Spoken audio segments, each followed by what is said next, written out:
Почитувани се наоѓаме во едно многу мало градче во Словенија, Тржич, а ние сме моментално во просторијата, значи музеј кој го опишува овој град. Интересно е тоа што музеов е значи во 3-4 фази, значи своја историја, и тоа има значи делов првиот дел кој што ќе ви го емитуваме е процесот на скиите, карактеристично за овој град, значи како се изработувале од историјатот, па се до модерниот дел, значи тоа ќе ни биде првиот дел, а вториот дел ќе ни биде обработката на кожа, обработката на чевли, барокниот стил и се разбира посетата на една од најстарите куќи со кои што воопшто овој дел на Република Словенија се одликува.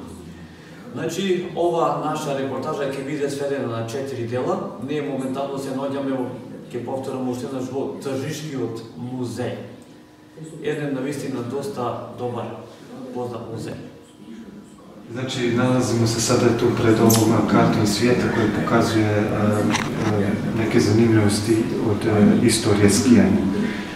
И ту имамо представljene те најстарije археолошке доказе koji dokazuju da čovjek da je koristio skije već prije 15.000 godina. Znači, skije nisu tek počele, ne znam, prije 100 godina ili 200, nego čovjek je to poznao i koristio, ali prije svega je koristio ne kao danas za rekreaciju, za hobi,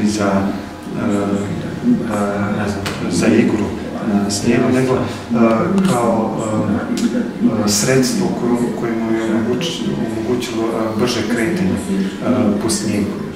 I znači na skijama su isto, znači zimi su lakše išli, mogli su namjesto skija da imaju one krplje, oni kažu, to su one, kako te rekao, obruč, koji se stavi i onda se stavi na nogu i ti onda lakše hodaš.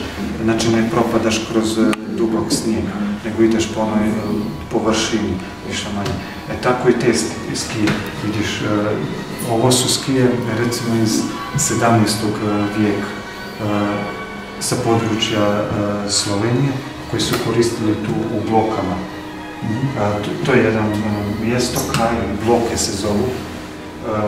Znači to je, mogu tu vidimo tu sliku, kako to izgleda, to je planinski predio i to je jedno selo gore.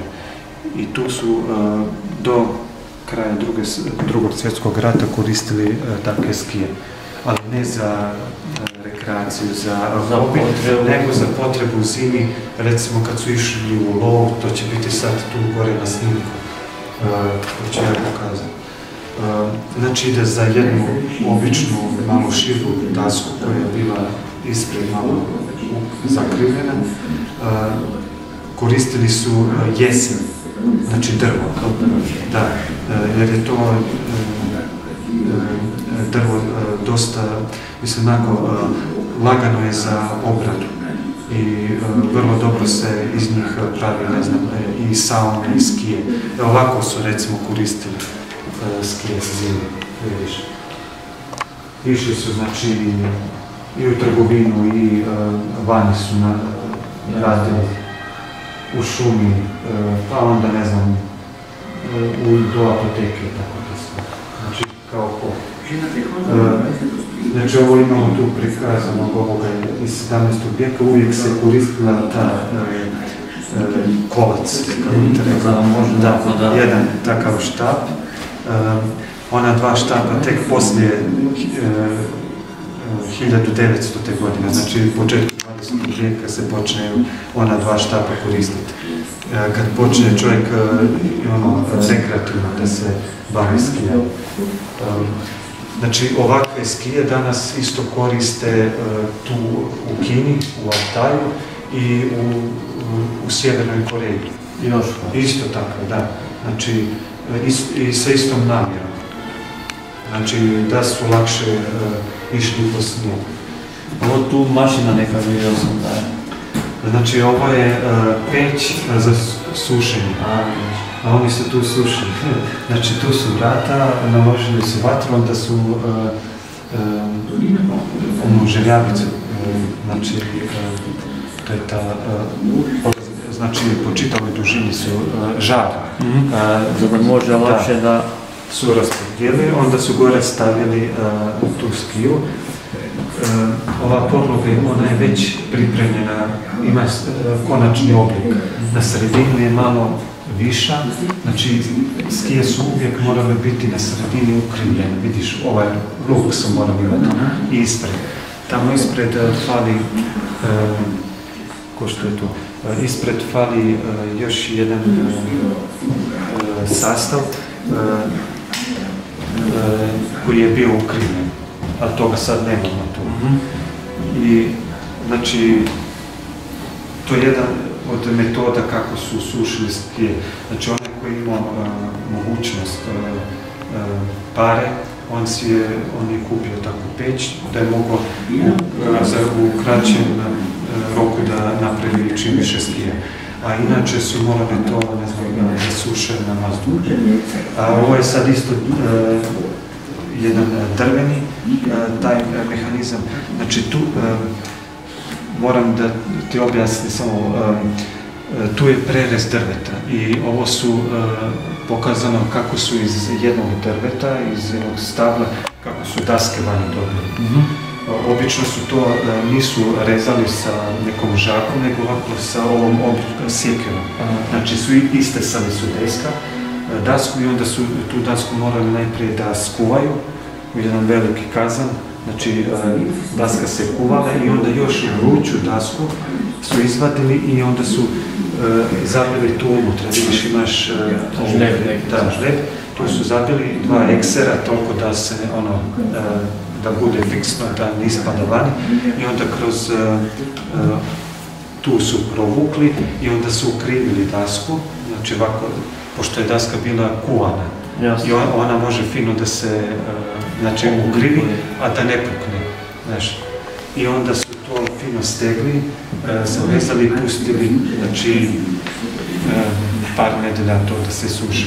I ovo je safala taj tamo? A ovo je, znači, to radni stol, kako bi te rekao. Oni to zovu dinovna miza ili ponk, ponk po domaći.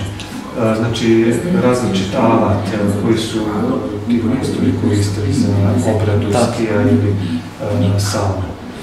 Ovo je isto zanimljivo. Znači, kad je bilo kraj sezone, znači kraj zime, na ovakav način su pospravili skije.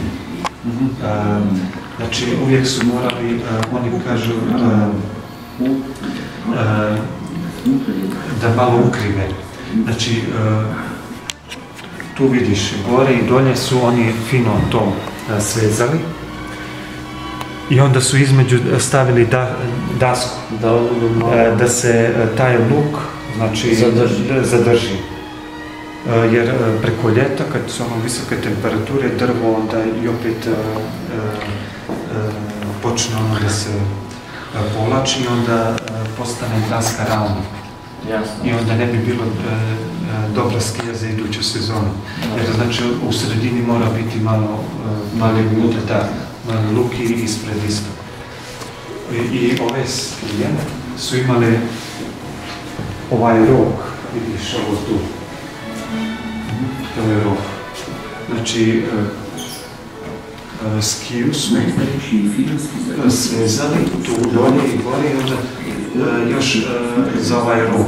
A tu iza roga su dali daščicu jednu ovakvu dasku, da su, ko što je tamo prikazano, da je to bilo fiksno, da se to drži, da se ne bi to povratilo. Najstariji koji je to, nisu ponatimo neki? Pa, znači, da je original, to ovo, odavde počinje. Ovo je već replika, to nisu originali. Za vrijeme Drugog svjetskog rata, znaš, kad je Slovenija bila okupirana, onda su tu sa bloka iz svake kuće, znači su pokupili ove skije i zapalili su ih Njemci. Zato da bi spriječili narodu, šta ja znam, da mogu da pobjegnu, znači u partizane ili da neku informaciju im prenosi, tako, znaš, to je to bilo. Da ih ne moguće. Ovo je sad mapa Slovenije, tu su predstavljeni ti fenomeni koji važe samo za Sloveniju. Po čemu je Slovenija specifično u skijanju. Znači, ovome sam sad rekao, to je znači bloški skijač iz 17. vijeka. Prvi koji je od bilo čemu, koji je napisao nešto u skijanju na zemlji današnje Slovenije, bio taj Janez Vajkar Valazor. To je bio jedan naučnik koji je istraživao tadašnje, ne samo područje Slovenije, nego i područje Austro-Ugarske. I on je prvi koji je bilo šta, znači prvi zapisi o skijanju u Sloveniji su sa tog područja. Slovenija je zanimljiva isto zbog ove planice, ove skakalice, znači to je to norveško skijanje, to su ti skokovi u danu. U planici su prvi svjetski rekordi postavljeni. Prvi put je čovjek u istoriji preskočio 100 metara. To znači nikad nije bilo urađeno u nekoj drugoj državi, zato što prije drugog svjetskog rata 1935. godine ovi jedni domaći, znači slovenski inženjeri su napravili tu jednu veliku skakovanu, po čemu je i danas ona poznata. I 1936. godine je jedan Austrijanac, Bradl se prezivao, on je preskočio, znači prvi put u istoriji 100 metara. Tačno je skočio 101 metar i pol. Pa onda zanimljivo isto to, recimo tamo između perioda Prvog i Drugog svjetskog rata pojavilo se takozvano ovo bajtarstvo. Bajta jeste slovenski izraz za ovu planinsku kuću. I sad ovi mještani koji su živjeli u gradu, znači kao što je Ljubljana, znači oni su, pojavilo se to meščanstvo, gradsko stanovništvo. To su ljudi koji su živjeli u gradovima, imali posao i poslije, kad su imali su i dovoljno onog slobodnog vremena. Znači nisu radili 24 sata po cijeli dan, nego 8 sati i onda su slobodni. I onda se to tako počelo. Oni iz gradova, kad je došla zima, oni su iz gradova išli na ljetovanje, na zimsko ljetovanje i na skijanje po tim planinama. I pošto nije bilo još organizovanih onih prvih skijališta, znači skijališta, ko što danas to poznamo, da imaš onu žičaru i da ti je to sređeno, oni su išli po tim planinama i onda su u zakup za nekoliko dana su uzeli recimo neku kućicu gore i tako su provodili recimo par dana i gore po tim planinama skijali. Od toga tako, i to je i danas tako ta tradicija postoji. Zanimljivo isto da u Sloveniji svi narodi, recimo, u čitavom svijetu koriste sve što je u vezi sa skijanjem, staru norvešku riječ ski. Znači skije, skijanje. To i mi koristimo. Jedino u Sloveniji imaju posebnu svoju riječ. smučenje. Nema tog skija. Znači, po tome su isto tako specifični. Znači, Slovenija je bila okupirana, imali su isto te organizovana takmičenja, partizanska tako nazvana. I onda su to takmičenja, tu imamo ovaj primjer. Tu ovaj broj 5, onda imaš isto zanimljivo je da prvo takmičenje i prvi neki, kako bi rekao, treningi slijepih ljudi potiče sa područja Slovenije. Niđe prije nije bilo zabilježeno, jedino formalno onako u Sloveniji to počelo. A sad tu znači imamo prikazano tu kako je kroz vrijeme, kako su se skije mijenjale i do ovih današnjih dana. Za početnika ovog alpskog skijanja, to je ta tehnika koju danas poznajemo, važi da je otac tog alpskog skijanja, znači onaj koji prvi je to počeo, bio je Austrijanac, zvao se Matijas Zdarski. On je po struci bio je neki umjetnik, znači, ne znam, slikar je bio nešto tako. I on je svoje prve skije dobio tako da ih je naručio iz Norveške.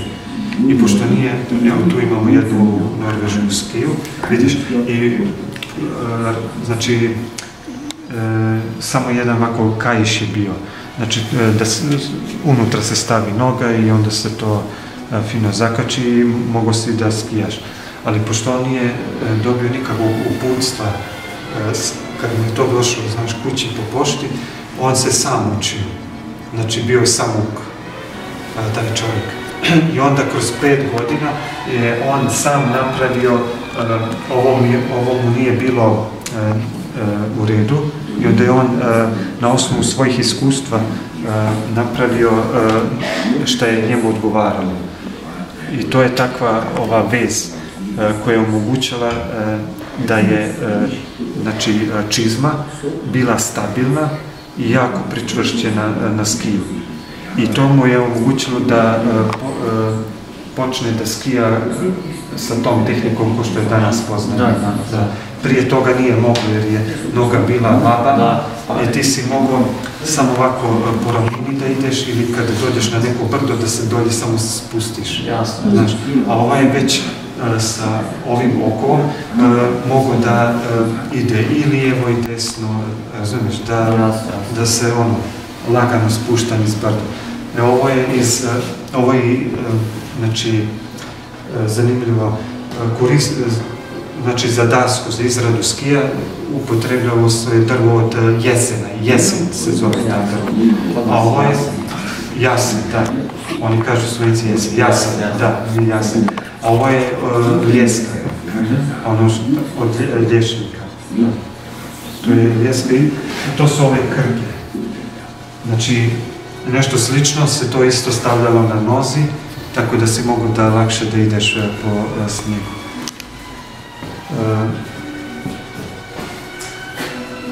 Najprije vojska počela da upotrebljiva znači, za svoje potrebe skije, tek onda je to, kako bih rekao, postalo popularno među domaće ljudi.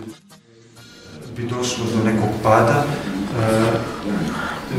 onda mogla je taj štap mogao je da se slomi i zbog onih trska mogo si isto da se povrijediš. Tako da bolje je bilo koristiti ovakve, znači iz lijeske, te štapove. Ovo je recimo skijač, prikazana je znači njegova oprema. To je period između Prvog i Drugog svjetskog rata, tamo između 1920. tamo do 1940. Tako su opremu tu koristili. Sad možemo i da vidimo, vidiš ovo kako su imali tu obuću, znači nisu imali one tu profesionalnu obuću. Tu se zove pancer. Pa i danas dobro pancer. Znači, to je bila jedna tako čizma, planinska, znači znači taj planinska jedna čizma obuća koja je mogla i da se koristi na skijama. Znači evo tu ću ti pokažem. Vidiš ovo. Znači mogu si da pješačiš s ovom i da skijaš. Znači posebno je znači, ovaj dio dolje bio izrađen. Zato kad si stavio cipelu gore, znači ono se zaglavilo tu, vidiš, i onda je to bilo fiksno, to ti je držalo i onda malo koristilo, da, stabilnija noga bila i ima si onda ovu bez. Imamo s druge strane, vidimo već malo tehnologija. Da, ovo ću samo da ti pokažem, ovo je skija iz Japana, iz bambusa napravljena. Znači i ovaj štap i ova skija. Onda imamo ovu crvenu, ovaj jedan iz domaćina, iz Tržića, Mateusz Lukanc. On je bio isto takmičar, bio u reprezentanciji, ali kod kuće su imali malu radionicu i on je tamo pravio skije. To je njegova, znači, logotip, taj Lukanc koji piše, vidiš. A ovo su jedne 3 skije koje su napravljene ne iz drveta, nego iz te, znači, plastične su više manje. Umjetna masa je to. Iz kranja jedan čovjek ih je pravio. Ovo su, znači ovo je oprema, takmičarska oprema od ovih domaćih, tu iz Tržića, iz opštine Tržić. Znači ovo je oprema od Andreje Koblar, Grašić, ona je biatlonka bila.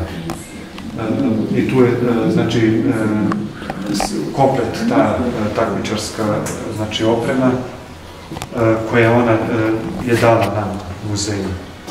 I ovo što vidimo, znači, to su njene stvari, pripadaju njoj. Sa različitih takmičenja. Ona je dala muzeju. Ona je to sve poklonila muzeju. Ovo je isto, znači, takmičarska oprema od Andreja Germana. On je isto iz Tržića.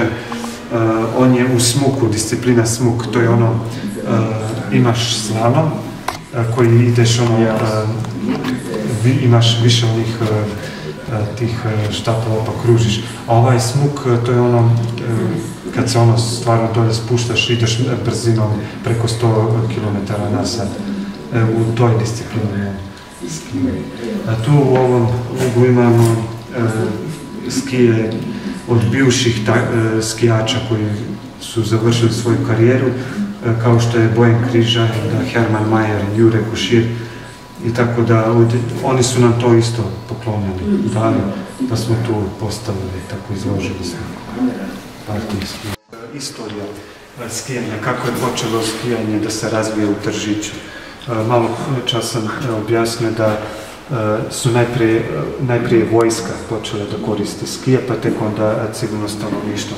I tu imamo slike dvojice, obojica se zovu Anton, samo da se jedan preziva Jelenca, drugi Seljak.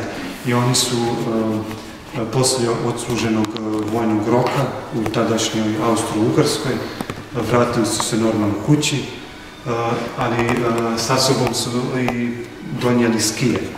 Oni su se kao vojnici u vojske naučili, prvi put su se sreli sa skijama i tamo su se naučili skijati. I onda su to donijeli tu u Tržić. I tako, najprije to kod omladine postalo vrlo onako popularno, onda se to raširilo. A pošto nismo još imali ovog skijališta za vojnice, koristili su se najprije ove planine, ko što su recimo Kopce. Po ovom vrhu gore, to je granica između Slovenije i Austrije. Znači po samom vrhu ovih brda tu je državna granica. Ovo skijalište dobili smo 1965. godine i to je radio tamo do 2012. Onda je to otišlo u stečaj, danas više toga nema. Ovaj žičar što vidimo tu sad, to su sve porušili. Ne postoji. Ne postoji. Ova kuća postoji, znači i skijalište se nalazilo tu iza, u jednoj dolini. To se zove Zelenica. To je znači otišlo u stečaj i pošto da bi opet to obnovili, to su ogromne investicije. A plus toga našli su gore gdje je skijalište jedan izvor vode, pitne vode, znači pitka voda je, a pošto su sada zime sve, imaju sve manje snijega, zelene su, da nema toliko padavina, onda bi morali navodnjavati. Znači koristili bi onu vodu da bi mogli taj mještački snijeg da prave. I onda se plaše da bi tu pitku vodu znači uništili, a plus toga kad bi to koristili onda bi i zatrovali tu vodu, ne bi bila više za... I tako da su odlučili da toga da neće praviti, ali imaju, znači, ipak možeš gore da odeš pješke i da se skijaš. To se zove turnus skijanje. Znači, nakon, nije ništa organizovano više. Znači, i ovo su isto sve srušili, zato što stubovi, temelji su bili toliko više pri kraju, da stubovi nisu bili stabilni. Morali su iz bezbjednosti, morali su to iz bezbjednosti da jednostavno to sruše. I ove dvije sjedežnice od ozgo smo donijeli. Znači to je originalno? Da, to je originalno. Uglavnom u originalu gore bila je tu plastika. Dobro, mi smo tu malo ostavili drvo, zato što je to malo lepši izgled. Tako da možete da se isproba. Možda se ovo je zanimljivo. Zašto je ova skulptura postavljena? Dok čovjek nije počeo da vjeruje u jednog Boga, znači ljudi su imali za svaku stvar bogove. I gore u Skandinavijama ljudi su imali za Boga lova, skijanja. Su imali Boga Ula i boginju Skadi. I tako da ova skulptura predstavlja tu njihovu boginju Skadi. Onda ovo što sam isto prije objašnjavao, u Sloveniji imaju svoje riječi za skijanje i za skije, znači sve zavisi od kraja, znači da li je to zapadni ili istočni dio Slovenije i tu imaš isto, navedene su te riječi, smeće, smuke, smuče, smučke. Dok ovi ostali narodi mi koristimo skijanje tako. Onda nešto o početku skijanja u Sloveniji, pa kad su bili ovi prvi tečaji, oni zovu, znači kursevi. Vidite, evo tu, januar 1914. u Buhinskoj Bistrici, prvi kurs skijanja u Sloveniji. Znači, tek u početku 20. vijeka počne to skijanje koga mi danas poznajemo. A do tada su koristili znači skije samo zato da bi mogli lakše da se kreću zimi po snijegu. Onda možda zanimljivo kad je prva žičara bila postavljena. Prva je bila u Njemačkoj godine 1906. u Šolahu. To je prva žičara u svijetu, znači u Njemačku. Onda nakon 30 godina prva žičara, znači u Sloveniji, je na Planici postavljena 1939. godine. I onda prva ovaka sjedežnica, vidiš, prva sjedežnica u Sloveniji 1950. na Pohori, to je tamo blizu Maribora. Tu imamo, evo, ovo se zove Križajev kutak. Znači ovo je Bojan Križaj i ovo je njegov kutak. Znači ovo je njegova komplet oprema, original iz 80-ih godina takmičarske. Znači razlika je velika. Ono kad pogledaš prije možda 4 godine ili ova prije koliko? 30-40 godina. Velika razlika. Znači ovo je kutak od... Da, od Bojana Križaja. Ovo su jedni između ovih najvećih ovih dostignuća i ovih pokala, tu su prikazani. Ima još toga mnogo u našim debojima. To su omari, znaš koliko je čovjek sve dao. Sve što ima kod kuće dao je, ali tu je samo izloženo ono najprestižniji ti rezultati postignuća. Znači on je počeo vrlo mlad, tu imamo isto slika njega, kad je on bio mlad, ovo je njegov otac, Petar se zvao, Petar Križaj, i njegov stric, znači otac i stric, oba su bila takmičara, znači skijali su. To kao neko nasljedstvo. Da, to znači Bojan Križaj se tako reći rodio u toj u porodici koja se bavila s tim zimskim sportom. I on je kao dijete imao taj talenat, pokazivao za skijanje. I sa 17 godina je otišao na prvo to svjetsko njegovo prvenstvo u Sankt Moricu, 74. godine. I to je početak njegove te sportske karijere. Njegova karijera sportska je trajala otprilike 15 godina. Bio je na 3 olimpijskih igara, znači za vreme 78, 84, 88, tako. I onda na ovim 88. godine trebao je da ide na olimpijske igre koje su bile u Kanadi, tu u Calgary. I onda na treningu se povrijedio i tu vidimo ovu fotografiju kako je u bolnici ležao. I tako da je odlučio da onda na tim olimpijskim igrama ne učestvuje. Da, povuku se, ali je iste godine još jedno takmičenje, kako bi te rekao tu, samo da nađem. Ovo ti na touch. Evo, ovo je njegova zadnja utakmica.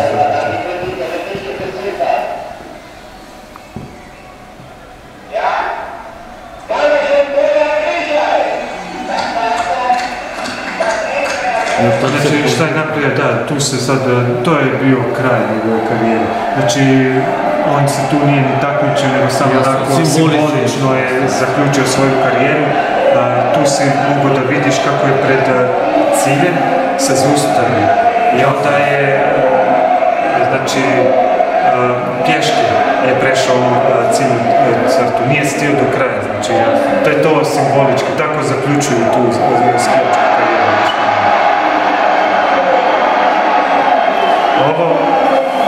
Ovo su ti sad tu prikazani, ovo se zove slalom. I sad tu su ovako prikazani ovi takmičari, neki još, ova recimo Ilka Šuhac, ona još je aktualna i takmiči se. I za svakog takmičara je znači, su tu prikazane te njegove medalje. Recimo, rezultati. Sad na ovim dijelima, znači ovo je svjetsko prvenstvo, različite su kategorije. Onda imaš ovo olimpijske igre, ove su, znači ovo olimpijske igre. Ove barve, znači ova boja znači da ide za zlato, ovo je srebro, ovo je bron. Viš, to vidim ti namaze tu, brate, ja sve radi. Pa onda imamo isto bord ili daska. Isto je poznat, znači imamo isto jednog uspješnog tržičana. Tu su njegovi rezultati na ovom kolcu su prikazani. On se zove taj Jean Koščir i još je aktualno u tom, znači još učestvuje i takmiči se još. Isto dosta je postigao. Možda tu ovo zanimljivo. Ovo ćeš malo da snimiš. Na istočnoj strani ovako tu Tržića, tamo nad lomom, znaš gdje se lom nalazi? Više loma se nalazi, znači ovaj vrh koji se zove Storžić. I kraj marta, 20. marta 1937. godine, oni su tu, gdje su sad ovo gdje je obilježeno, tu su organizovali tu spust, znači jednu takvu utakmicu. A pošto je to već kraj marta, znaš, i onda su snijeg, velika vjerojatnoća da dolazi do tih snježnih odrona. Znači, i oni su bili upozoreni sa strane ovih stanovnika iz Tržića i ovih ljudi što žive gore, da je velika opasnost da može da dođe do te snježne lave. I na sam dan, znači imamo tu spisak koliko je bilo tih takmičara, to ih je bilo 23, oni kad su, ovo je slika prije, znači pred sam tu nezgodu, oni su ovako išli jedan za drugim prema startu gore. I onda blizu starta odozgo se i ovih 9 mladića je izgubilo život. I onda su čitav mjesec april, znači mjesec dana su ih tražili, bila je to velika ta potraga za njima. A pošto nisu bili vješti u tom, znači prvi put su sa nečim tako sreli, posle kad se sve to završilo, onda su odlučili da tu ustanove tu gorsku, oni zovu Gorska rješavana služba, to je ta gorska planinska spasavačka ekipa. I onda su, znači, tako da od 1937. godine pa sve do danas u Tržiću postoji, znači, ta organizacija koja se bavi s tim, znači, sa spasavanjem ljudi gore u brdima. Ovo je taj jedan, to se zove Aki ili taj spasavački čamac. Tu nije komplet oprema, unutra još ide neki sunđer, pa neki, ne znam, povodci, znaš, kad staviš ranjenika unutra, da ga možeš fino da ga, to su neki kao kajiši, da ga svežeš, da on ne može da ispadne. Ali to je, znači, iz drveta, otprilike 100 godina ovo je staro. Tu isto su prikazane, isto zanimljivo, šta sve koriste kada traže, recimo, nekog spasavanja, da, kada spasave. Ovo je, oni zovu sonda. Znači, te štapove oni mogu da produžavaju, tako da namontiraju jednog na drugog. Ko što vidiš, tu imaš ove šipke i onda možeš tu šipku da produžavaš. Sad sve zavisi kolika je glubina snijega. I to je, recimo, to onda kada traže, probadaju snijeg i tamo kad nalete na neku tvrdu podlogu, onda tamo počnu da kopaju. I to im je isto pomoglo da brže nađu čovjeka pod snijegom. A ovo su, recimo, dereze. Oni kažu dereze koje se stavljaju na čizme. Znači, to su, vidiš, dolje su zubi i onda to lakše, da, stabilniji si na snijegu ili na ledu. Znači, ne možeš ne kliziti. A ovo je isto zanimljiva jedna, znači, ovo je kombinacija petroleja i baterije. Znači, sijalica koja je na baterijama. Neka kombinacija tako.